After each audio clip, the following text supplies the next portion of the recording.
앞으로도 한류는 사그러들지 않을 거예요. 올해 봄 CNN에서 스피릿 오브 서울, 서울의 정신이라는 특집 프로그램을 이틀에 걸쳐 방영하였습니다.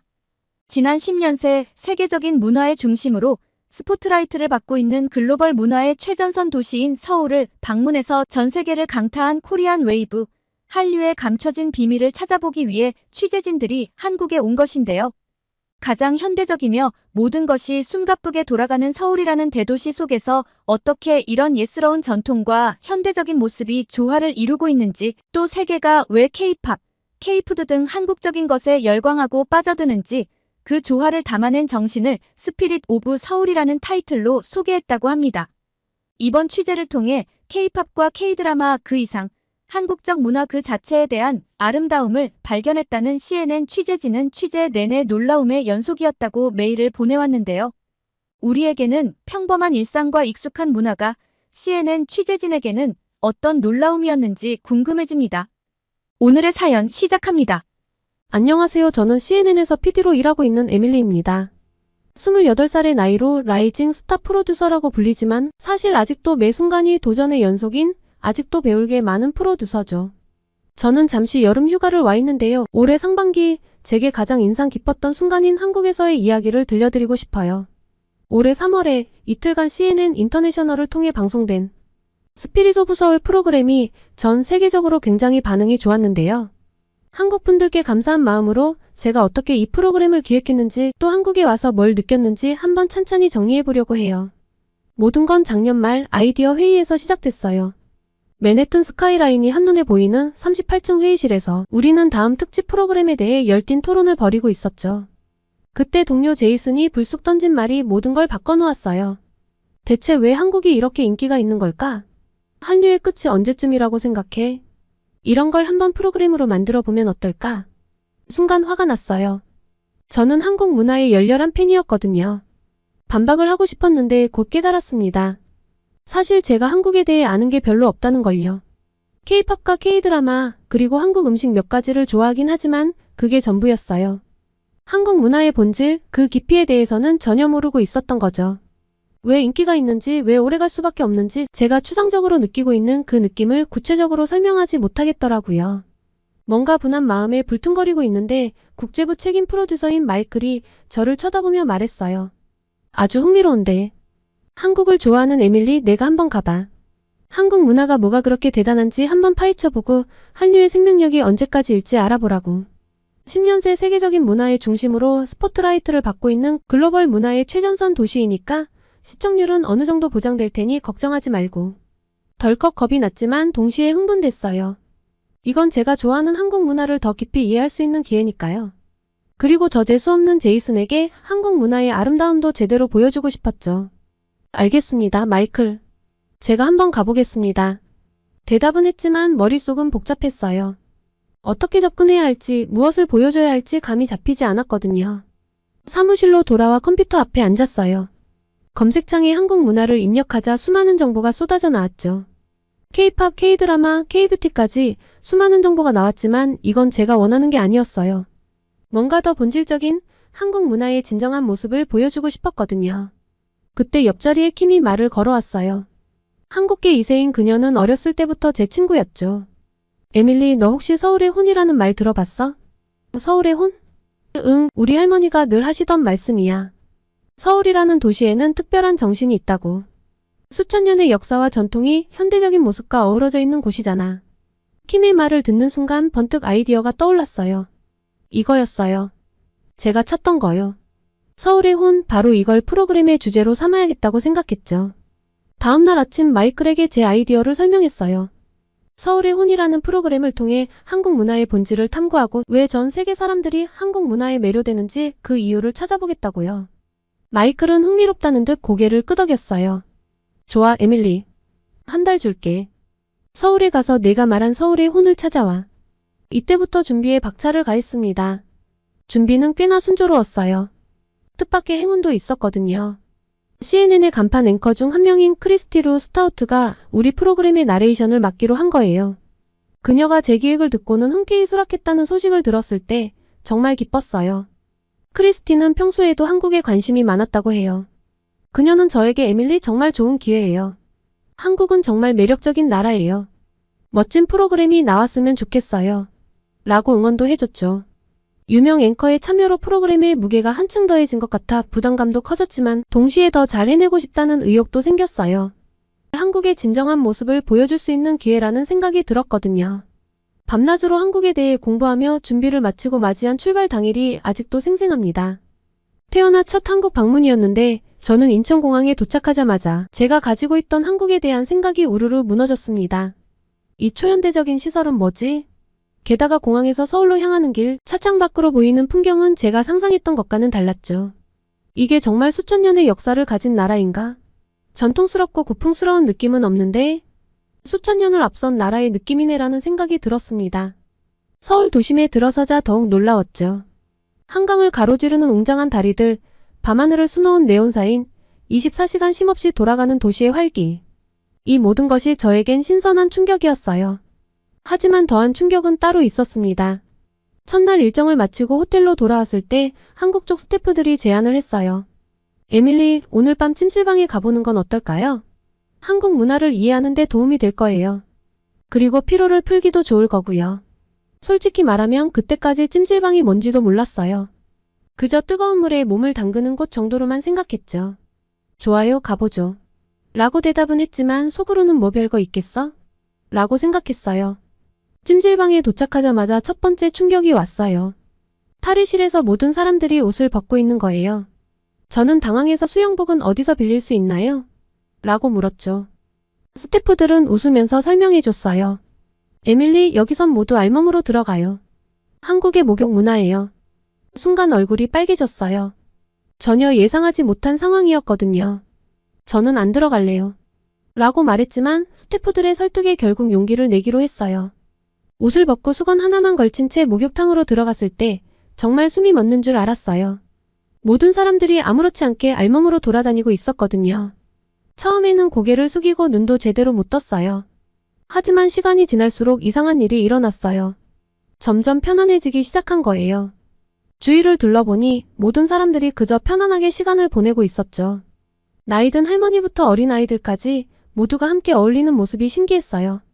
찜질방 안에 들어가 뜨거운 돌 위에 누웠을 때는 정말 특별한 경험이었어요. 온몸의 긴장이 풀리는 걸 느낄 수 있었죠. 스태프들이 얘기해준 때밀이도 해봤는데 이건 정말 신기하고 특이했어요. 때밀이를 받기 위해 긴 침대에 누웠을 때 마치 실험실의 해부대 위에 오른 것 같은 기분이 들었거든요. 때밀이 아주머니가 들고 있는 거친 수건을 보는 순간 저게 고문 도구가 아닐까 하는 생각이 스쳐 지나갔죠. 하지만 아주머니께서는 너무나 프로페셔널하게 리듬감 있게 손을 움직이기 시작했어요. 세상에, 이건 마치 사포로 페인트를 벗겨내는 것 같았어요. 신기한 건 피부가 벗겨지는 것 같았는데 아프진 않고 시원했죠. 쓱쓱싹싹 리듬감에 맞춰 진행하고 탁탁 2번 치면 돌아눕고. 아주머니와 저는 텔레파시로 연결된 사람들처럼 합을 맞춰 움직였습니다. 정말 신기한 건 피부가 마치 갓 태어난 아기의 살결처럼 부드러워진 거예요. 때가 밀려 나오는 걸 보니 마치 지난 몇 년간의 스트레스와 고민들이 한꺼번에 씻겨내려가는 것 같았어요. 때밀이가 끝났을 때는 마치 새롭게 태어난 듯한 기분이었죠.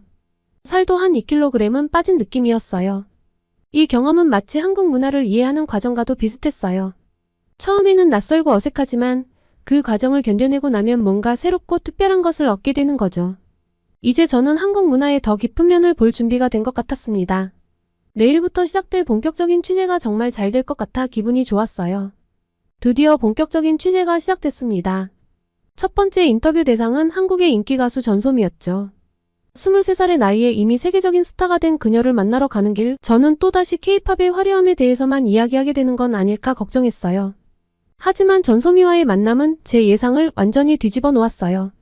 그녀가 제게 보여준 태권도 4단 증명서를 통해 새로운 모습을 발견했어요. 태권도가 제 음악의 근간이에요. 규율, 집중력, 그리고 전통에 대한 존중을 배웠죠. 전소미의 말에 저는 깜짝 놀랐어요. 그녀와 함께 태권도장을 방문했을 때 전소미가 보여준 품새는 그야말로 예술이었어요. 음악에 맞춰 몸을 움직이는 모습은 마치 무대 위의 퍼포먼스 같았죠. 태권도의 정신을 음악에 담으려 노력해요. 전통의 힘과 현대의 감각을 조화시키는 거죠. 그녀의 말에서 한국 문화의 독특한 면을 발견한 것 같았어요. 다음으로 만난 사람은 안성재 셰프였어요. 미슐랭 3스타 레스토랑 모수 서울의 수석 셰프인 그는 한국 요리의 새로운 지평을 열고 있다고 하더라고요. 그의 주방에 들어서자 전통 한식의 향과 현대적 조리 기구들이 공존하는 모습이 인상적이었어요. 한식의 본질을 지키면서도 현대적 감각을 더하는 게 제 목표예요. 안 셰프의 말에 고개를 끄덕이면서도 솔직히 그 의미를 완전히 이해하진 못했어요. 그때 그가 내온 요리를 보고 놀랐죠. 전통 한식 재료로 만들어진 요리인데 플레이팅은 마치 현대 미술 작품 같았거든요. 이 그릇은 한국의 도예 장인이 만든 거예요. 음식을 담는 그릇부터 한국의 혼을 담으려 하죠. 안 셰프의 설명을 들으며 요리에 담긴 깊은 철학에 감동받았어요. 맛은 말할 것도 없었고요. 그리고 인테리어 디자이너 양태호를 만났어요. 그의 집은 그야말로 전통과 현대의 완벽한 조화였죠. 한옥의 미학을 현대적 라이프 스타일에 맞게 재해석하는 게 제 일이에요. 양태호의 말에 고개를 끄덕이면서 그의 집 곳곳을 둘러봤어요. 한옥을 제대로 본 건 처음인데 이렇게 아름답고 마음이 편안해지는 공간이 있다니 할 수만 있다면 여기서 한 달 정도는 살아보고 싶었습니다. 가장 인상적이었던 건 그의 서재였어요. 수백 년 된 고서들과 최신 디자인 잡지가 나란히 꽂혀있는 모습이 신선했죠. 과거의 지혜와 현재의 트렌드, 이 두 가지를 접목시키는 게 중요해요. 그의 말에서 한국 문화의 또 다른 특징을 발견한 것 같았어요. 숨가쁘게 인터뷰를 마치고 호텔로 돌아오는 길 머릿속이 복잡했어요. 처음에는 단순히 한류의 비결을 찾으러 왔는데 제가 발견한 건 그보다 훨씬 더 깊고 의미 있는 것들이었거든요. K-팝, 한식, 한옥 등등 이 모든 것들이 단순히 전통이나 현대라는 키워드로 설명될 수 없는 그 이상의 무언가를 가지고 있었어요.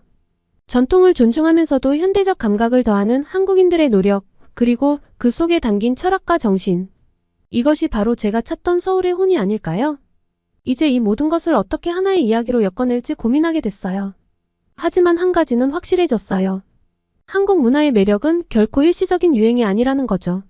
수천 년의 역사와 전통이 현대적으로 재해석되어 세계인의 마음을 사로잡고 있다는 걸 이제야 제대로 이해하게 된 것 같아요. 호텔에서 촬영한 인터뷰 영상을 돌려보며 노트를 정리했는데요. 처음에는 단순히 흥미로운 문화 현상으로만 보였던 것들이 이제는 깊은 의미를 지닌 것으로 다가오기 시작했어요. 그들의 말을 마음에 새기고 다시 한번 한국을 바라봐야 할 필요성을 느꼈습니다. 그래서 다시 한번 취재 여정을 되짚어보기로 했어요. 먼저 양태호의 말을 떠올리며 다시 한옥을 찾았죠. 한옥은 자연과 인간의 조화를 추구해요. 마당을 통해 하늘과 땅을 연결하고 창호지를 통해 바람과 빛을 끌어들이죠. 이번에는 다른 시각으로 한옥을 바라봤어요. 처마의 곡선, 마루의 위치, 창의 배치. 모든 요소가 자연과의 조화를 위해 섬세하게 설계된 것이 느껴졌어요. 현대 건축이 자연을 거스르는 것과는 대조적이었죠. 또 안성재 셰프의 요리를 떠올리며 전통시장을 찾았어요. 한식은 음양오행의 원리를 따라요. 색, 맛, 영양의 균형을 중요하게 여기죠. 시장의 식재료들을 보니 그의 말이 이해가 됐어요. 오색의 나물들, 다양한 장류들. 시각, 후각, 청각, 미각, 촉각까지 모든 오감을 만족시키는 음식들이었습니다. 그리고 이 모든 것이 어우러져 단순한 식재료가 아니라 균형과 조화를 만들어내고 있었죠. 개인적으로 가장 인상 깊었던 순간은 태권도장이었습니다. 한 태권도장을 방문해서 관장님의 이야기를 들었는데요. 태권도는 단순한 무술이 아니에요. 인내, 존중, 절제 같은 가치를 배우는 과정이죠. 라고 말씀하시더라고요. 관장님의 허락을 받고 수련 과정을 지켜봤는데 정말 그 말이 맞더라고요. 아이들이 서로 존중하며 인사하고 끈기 있게 동작을 반복하는 모습에서 단순한 운동 이상의 무언가를 발견할 수 있었어요. 그래서 미국 학부모들도 태권도를 아이들에게 가르치나 싶었죠. 사람이 성숙해지는 느낌이랄까요? 다시 한번 한국 문화를 바라보며 제가 처음에 가졌던 한류에 대한 생각이 얼마나 피상적이었는지 깨달았어요. 우리가 보는 K-팝, K-뷰티, K-드라마 같은 건 표면적인 현상일 뿐이었죠. 진짜 한류의 힘은 이런 현상들 뒤에 숨어있는 깊이 있는 문화적 가치에서 나오는 거였어요. 이번 취재를 통해 한국 문화의 특별함은 전통과 현대의 조화, 자연과의 공존, 그리고 모든 것에 담긴 철학적 깊이에 있다는 걸 이해하게 됐습니다. 그리고 이제 고민에 빠졌죠. 이렇게 깊고 복잡한 문화를 어떻게 하면 시청자들에게 제대로 전달할 수 있을까? 라는 고민이었어요. 단순히 흥미롭고 이국적인 문화 속의 프로그램이 아니라 진정으로 한국 문화의 본질을 보여주는 프로그램을 만들고 싶었거든요. 가장 현대적이며 모든 것이 숨가쁘게 돌아가는 서울이라는 대도시 속에서 어떻게 이런 예스러운 전통과 현대적인 모습이 조화를 이루고 있는지, 또 세계가 왜 K-팝, K-푸드 등 한국적인 것에 열광하고 빠져드는지, 그 조화를 담아내는 정신을 전 세계 시청자들에게 최대한 자세히 설명하고 싶었습니다. 단순히 한국의 전통 문화나 현대 문화를 소개하는 게 아니라 그 속에 담긴 철학과 정신, 그리고 그것이 어떻게 현대인들의 삶에 영향을 미치는지 보여주는 거예요. 한류의 인기가 단순한 유행이 아니라 이런 깊이 있는 문화적 매력에서 비롯됐다는 걸 세계에 알리고 싶었죠. 호텔로 돌아와 지금까지 찍은 영상들을 다시 보며 편집 계획을 세웠어요. 이제 남은 건 이 모든 것을 어떻게 하나의 이야기로 엮어내느냐 하는 거였죠. 하지만 이제 저는 자신감이 생겼어요. 제가 느낀 감동과 깨달음을 그대로 전달할 수 있을 것 같았거든요. 마지막 촬영을 앞두고 이제 전 서울의 혼을 세계에 보여줄 준비가 되었다고 생각했어요. 그리고 지금까지의 모든 경험을 하나로 아우를 수 있는 장면들을 위해 굉장히 바쁘게 다녔습니다. 남산타워에 올라 서울의 전경을 바라보며 문득 이 도시의 다양성에 감탄했어요. 현대적인 고층 빌딩 사이로 고궁의 기와지붕이 보이고 번화가 뒤로 한강이 유유히 흐르는 모습. 이 모든 것이 하나의 풍경 안에 자연스럽게 어우러져 있었죠. 서울은 마치 타임머신 같아요. 동료들끼리 감탄을 하며 말했습니다. 과거와 현재, 미래가 공존하면서도 서로 영향을 주고받아 새로운 문화를 만들어내고 있잖아. 그리고 젊은이들이 많이 가는 홍대 앞도 빼놓을 수 없었습니다. 젊은이들의 열정과 창의성이 넘치는 이곳에서 전통과 현대의 독특한 융합을 목격할 수 있었죠. 한복을 입고 랩을 하는 청년, 태권도 동작을 힙합 춤에 접목시킨 댄서들. 그들은 전통을 단순히 보존하는 게 아니라 현대적으로 재해석하고 있었어요. 서울의 젊은이들은 전통을 억압으로 여기지 않아요. 오히려 전통에서 영감을 받아 새로운 것을 창조해내고 있어요. 이것이 바로 서울 문화의 생명력이자 세계인들을 매료시키는 이유 중 하나예요. 크리스티의 멋진 나레이션에 감탄을 했죠. 누구라도 공감할 수 있는 멋진 나레이션이었습니다. 마지막으로 가장 상징성 있는 공간이라고 생각한 광화문 광장을 갔습니다. 고궁의 웅장한 모습과 현대적인 빌딩들이 어우러진 모습을 바라보며 취재 여정을 되돌아봤죠. 제가 만난 서울의 혼은 하나로 정의할 수 없을 것 같습니다. 전통과 현대의 조화, 자연과 도시의 공존, 그리고 끊임없이 새로운 것을 창조해내는 열정. 이 모든 것이 어우러져 만들어내는 특별한 정신이에요. 이것이 바로 한류의 진정한 힘이고 세계인들이 한국 문화에 매료되는 이유예요. 짧은 시간이었지만 한국을 제대로 담기 위해 최선을 다했던 시간을 뒤로하고 귀국했습니다.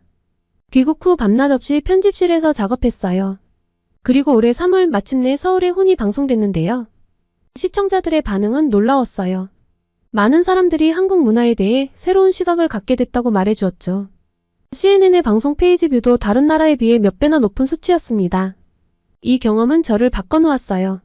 이젠 한국을 더 깊이 있게 바라보게 됐고 표면적인 것을 넘어 그 속에 담긴 정신을 이해하려 노력하게 됐죠. 서울의 혼은 끝났지만 제 여정은 이제 시작입니다. 앞으로도 한국의 다양한 문화를 탐구하고 그 아름다움을 전하고 싶어요. 그리고 빠른 시일 내에 다시 서울로 돌아가 제가 미쳐보지 못한 또 다른 서울의 정신을 발견하고 싶네요. 올해 가을쯤 다시 방문해보고 싶은데 그때는 제가 한국의 어떤 매력에 빠질지 궁금하네요.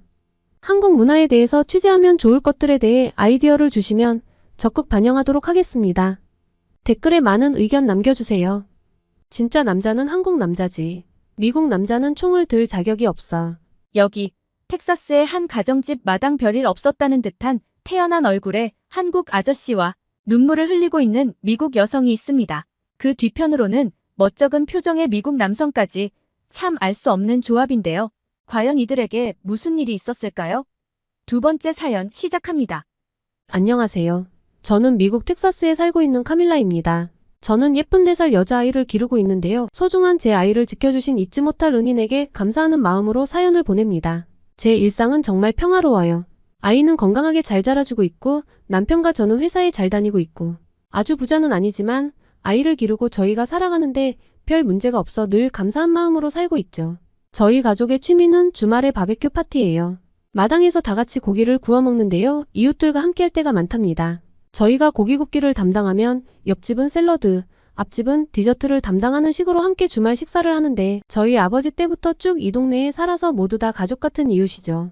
특히 친한 건 옆집에 사는 제 대학 동창 가족인데요. 한국 사람인데 미국으로 유학을 왔다가 미국 남편을 만나 텍사스에 정착을 하게 된 지혜입니다. 처음 강의실에서 만난 지희는 밝고 긍정적인 분위기를 풍기는 친구라 처음부터 친해지고 싶었던 친구인데요. 지희는 한국에서 왔다고 하면 맨날 북한에서 왔니? 남한에서 왔니? 를 물어보는 사람들에게 지쳐 있었는데 그런 걸 안 물어보는 미국인은 처음이라며 좋아했던 첫 만남이 아직도 생생하네요. 저는 이 친구 덕에 한류바람이 미국 내에 본격적으로 불기 전부터 한국 문화를 섭렵할 수 있었습니다. 대학 내내 같이 붙어 다니며 한국 이야기를 듣고 한국 영화도 봤고요. 친구를 통해 한국 음식 등을 접해 저도 이제 한식에 입맛이 좀 들었어요. 몇몇 요리는 배워서 집에서 해먹곤 합니다. 한국말도 조금은 할 줄 알고요. 아 맞다, 미국에서 김밥 유행하는 거 아시죠? 지희 말이 한국 뉴스에서 미국인들이 김밥에 한동안 여러 뉴스에서 다뤘다고 하던데 저는 이제서야 김밥에 열광하는 미국인들을 보며 코웃음을 쳤다고요. 이제서야 이런 완벽한 건강식을 알아보다니 다들 바보라니까요. 트레이더조에서 파는 한국의 냉동김밥을 사 먹어는 봤는데요. 전 제가 만든 김밥이 더 맛있더군요. 이건 지희도 인정해줬어요. 이런 걸 집김밥이라고 한다면서요. 한국인들은 밖에서 김밥을 사 먹는 것보다 번거로워도 직접 싸 먹는 걸 좋아한다면서요. 지희가 아이들이 먹을 수 있게 작게 김밥을 싸는 방법을 알려줘서 우리 딸도 김밥을 제법 잘 먹는답니다. 한동안 안 해주면 해달라고 조를 정도예요. 미국 아이들이 먹는 음식들은 아무래도 한국 음식처럼 영양소가 고루 갖춰져 있지도 않고 너무 달고 짠데 이렇게 영양소가 잘 갖춰진 한국 음식을 잘 먹어주니 참 좋아요. 우리 아이가 태어나서 지금까지 큰 병치레 없이 잘 자라고 있는 건 아무래도 지희가 알려준 한식 덕분인 것 같다고 생각하고 있답니다. 주중에는 열심히 일하고 아이는 잘 자라고 주말에는 좋은 이웃들과 맛있는 음식도 나누어 먹고 이런 잔잔한 일상에 약간의 변화가 생겼는데요. 바로 지희의 부모님께서 미국으로 오시게 된 겁니다. 지희가 결혼하기 전에는 지희가 한국으로 가족을 만나러 갔었는데요. 이번은 지희가 임신 중이어서 가족들이 다 온다고 하더라고요. 지희의 가족들을 제가 대학교 졸업식 때도 만난 적이 있어 저도 너무 반가웠죠. 2달가량 지희 집에서 가족들이 지낸다고 하기에 즐거운 마음으로 저희의 바베큐 파티에 초청을 했습니다. 듣자 하니 지희 아버지께서 막걸리라는 한국 술을 좋아하신다고 하셔서 한국 마트에 가서 일부러 막걸리도 준비하고 한국 김치도 샀어요. 그런데 주말에 저희 아버지도 오신다는 게 아니겠어요? 분위기가 어색해질 것 같아 좀 망설였는데 저랑 제일 친한 친구 아버지이시니까 괜찮지 않을까 하는 마음으로 두 가족이 만났죠. 지희 아버지께서 영어를 좀 하시긴 하지만 아주 유창하시진 않고 저희 아버지는 아는 한국어라고는 안녕하세요와 감사합니다. 사랑해요밖에 없는 사람이라 괜찮을까 싶었는데 두 분은 의외의 공통분모가 있었습니다. 바로 술과 군대였어요. 저희 아버지께서는 미국 육군에서 20년가량 군 생활을 하셨습니다. 지금은 퇴역을 하셨죠. 더 이상 일을 하시지 않고 이제는 취미생활을 즐기시며 쉬고 계신데요. 평상시 말수가 별로 없는 분이거든요.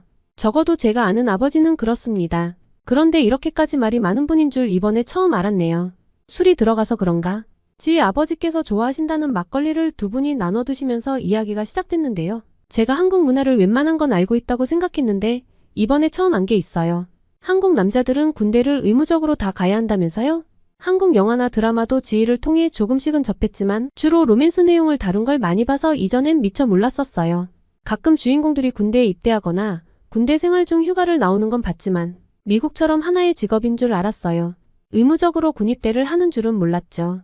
놀라웠습니다. 그러면서 지희 아버지께서는 한국 남성들은 군대에 다녀오기 때문에 한국은 미국처럼 총기를 소지하는 것이 금지되어 있지만 대한민국 남성들은 누구나 총을 쏠 줄 안다고 말씀하셨죠. 그리고 군대 제대를 하고 나서도 이런 감을 유지할 수 있도록 군대를 제대한 사람 모두를 대상으로 일정 나이까지 예비군 훈련도 진행한다고 했죠. 이후에는 민방이라는 게 있다고 하셨어요. 놀라웠어요. 3명의 미국 남자, 그러니까 제 남편과 아버지, 그리고 지희 남편까지 모두 깜짝 놀랐죠. 미국 예비군은 실제 임무를 수행하지 않아도 예비군이 되는 사람들도 있어요.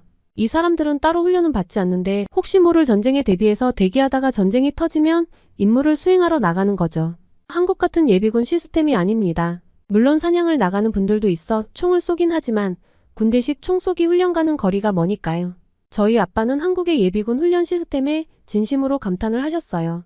그러면서 지희 아버지께 여쭤보셨습니다. 지금은 예비군 훈련마저도 시일이 많이 지나셨을 테니 아무래도 지금까지 총을 다룬다거나 하는 건 무리시겠죠? 미국에 오신 김에 함께 사냥을 해보신다거나 하면 좋을 텐데요. 텍사스에서는 야생 멧돼지 사냥을 해볼 수 있거든요.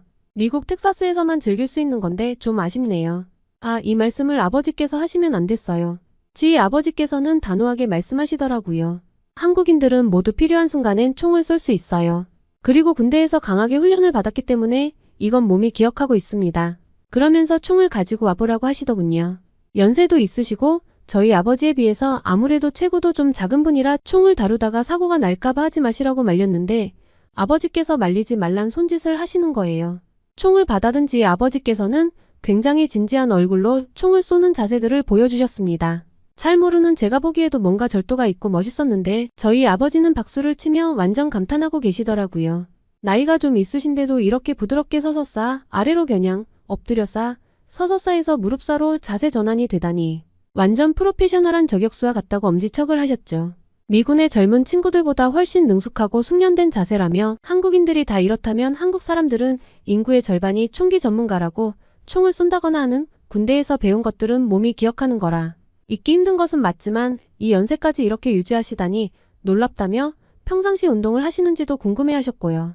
아버지께서는 과거 LA 폭동 당시 한인타운을 지켜낸 한인 교민들의 이야기를 통해 한국 남성들의 능력치를 알고는 있었지만 한국 사람들의 클래스가 이렇게 유지될 거라고는 생각을 못했다고 제가 말실수를 했다며 윙크와 함께 지희 아버지께 막걸리를 권했죠. 그리고 두 분은 주거니 받거니 하며 술을 드셨는데요. 날씨가 좀 쌀쌀해져서 집 안으로 옮겨서 계속 대화를 이어나갔습니다. 두 분은 거의 영혼의 단짝이 된 것 같은 느낌으로 친해지셔서 아버지께서는 제게 야생 멧돼지 사냥을 예약하라고 하셨죠. 두 분이서 꼭 가셔야겠다고요. 두 분이서 하이파이브를 하시고 껄껄 웃으시며 난리가 났죠. 그런데 그 사냥을 예약할 필요는 없었습니다. 이날 저녁 사건이 터졌거든요. 그리고 지희 아버님은 제 평생 은인이 되셨습니다. 막걸리가 생각보다 도수가 높은 술인가 봐요. 저희 아버지와 남편은 기절해버리더라고요. 저녁을 먹어야 하지 않겠냐며 깨웠는데 완전 정신을 못 차리길래 그냥 놔뒀죠. 지금 생각해도 좀 짜증나네요. 술을 마신 사람 중 지희 아버님만 멀쩡하셨어요. 술을 꽤 많이 드셨는데 평상시 막걸리를 좀 드시던 분이라 그럴까요? 제 남편과 아버지는 우선 한숨 자고 일어나야 할 것 같아. 지희 부모님과 지희 부부만 지희 어머니께서 싸우신 한국 음식들로 저녁 식사를 했죠. 식사 후 과일을 먹으며 두런두런 그간의 이야기들을 나누는데 우리 딸이 너무 칭얼거리더라고요. 엄마 머리가 아파요, 엄마 속이 안 좋아요 하고 계속 칭얼대는데 얘가 왜 이러나 싶었어요. 아무래도 체한 것 같았습니다. 그런데 아무리 찬장을 찾아봐도 체했을 때 먹는 약이 없는 거예요. 손님을 초대했는데 애가 칭얼거리니 죄송스러운 마음에 곤란해하고 있는데 지희 어머니께서 보시곤 바늘이 있냐고 물어보시더라고요. 있긴 있는데 이걸 왜 찾으시지 하는데 손을 따야 한다고 하시는 거예요. 손가락을 바늘로 찌르는 거랑 체하는 거랑 무슨 상관이지? 하고 너무 의아했는데 지희 어머님이시니까 일단 믿고 아이 눈을 가려주었습니다. 오 세상에 검붉은 피가 나오더라고요. 지희 어머님께서는 인자한 미소로 이제 괜찮을 거라고 하셨는데요.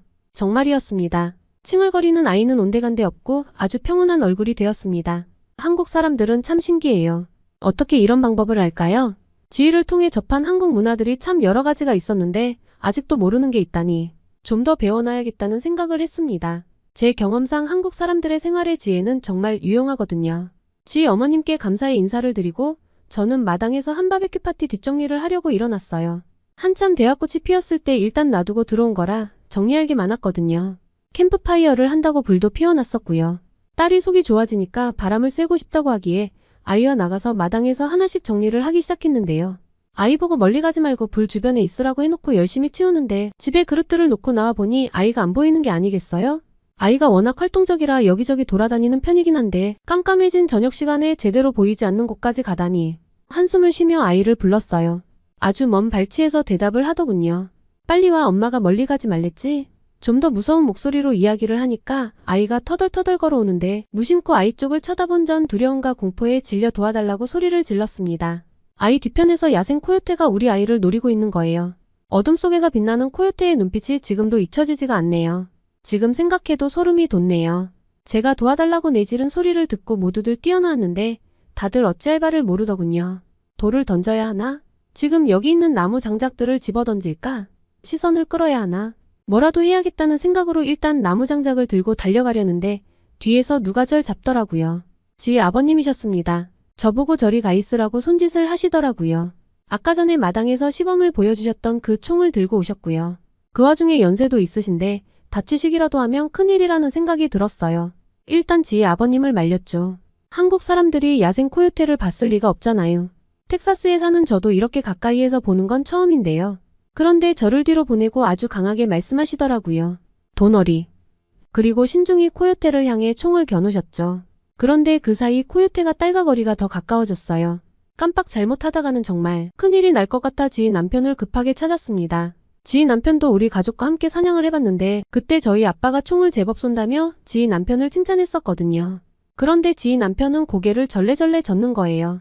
저렇게 아이가 근접해 있는데 총을 쏘다가 잘못되면 어쩌냐고요. 지금 여기서 돌을 던지고 소리를 쳐서 쫓아내는 게 좋을 것 같다고 했습니다. 아니면 장작에 불을 붙여서 코요테 근처로 가자고 했죠. 지희가 한심하게 남편을 보더니 그냥 아빠가 집중할 수 있게 입 다물라고 하더라고요. 모두가 숨죽이고 조용해진 순간 총성이 울렸습니다. 저는 눈을 질끈 감았죠. 그리고 모두 할 말을 잃은 상태로 굳어버렸어요. 단 한 발의 총알로 코요테를 정확히 사살하셨거든요. 완벽한 명중이었습니다. 아이는 총소리에 놀라 울음을 터뜨렸지만 다행히 다친 곳은 한 군데도 없었고요. 뛰어가서 아이를 안았는데 그만 다리에 힘이 풀려서 주저앉았어요. 눈물이 멈추지 않고 나더라고요. 미국에서는 가끔 야생 코요테가 습격해서 아이가 다치거나 반려동물들이 죽거나 하는 경우가 있거든요. 뉴스에서 보긴 봤지만 남일로 생각했는데 제 일이 되니까 침착하게 반응하기가 어렵더라고요. 지희 아버님이 계시지 않았으면 어떻게 됐을까요? 정말 저는 운이 좋았어요. 이제 보니 미국인들이 총을 쏠 줄 안다고는 하지만 진짜 필요할 땐 쓸모가 없는 것 같아요. 총기 소지 허용 국가라 다들 총을 쉽게 사고 가지고 다니지만 이렇게 정말 필요할 때 쏘지 못할 거라면 그냥 들고 다니지 않는 게 맞을 것 같네요. 사냥이요? 진짜 필요한 순간에는 제대로 쏠 줄 모르잖아요? 모든 환경을 인간에 유리한 상태로 진행하는 사냥은 그냥 겁먹 같다는 생각입니다. 지희 아버님을 보고 지희 남편을 보니까 한국 남자와 미국 남자가 좀 비교가 많이 되더라고요. 제 남편과 아버지는 말할 것도 없죠. 두 명의 미국 남자가 뭘 하고 있었냐고요? 밖에서 총소리가 나고 소리를 지르고 한동안 그 난리가 났는데 일어나지도 못했더라고요.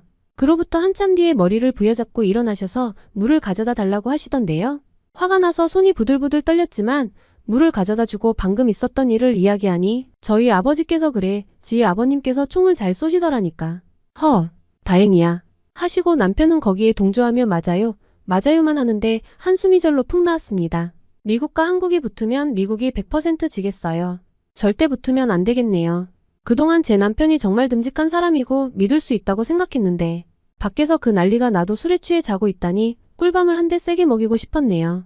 자기 말로는 자기가 먹어본 술 중에 가장 빠르게 취했는데 깨서도 정신을 못 차리겠다며 다시는 막걸리와 스프라이트를 섞어 먹지 않겠다고 하더라고요.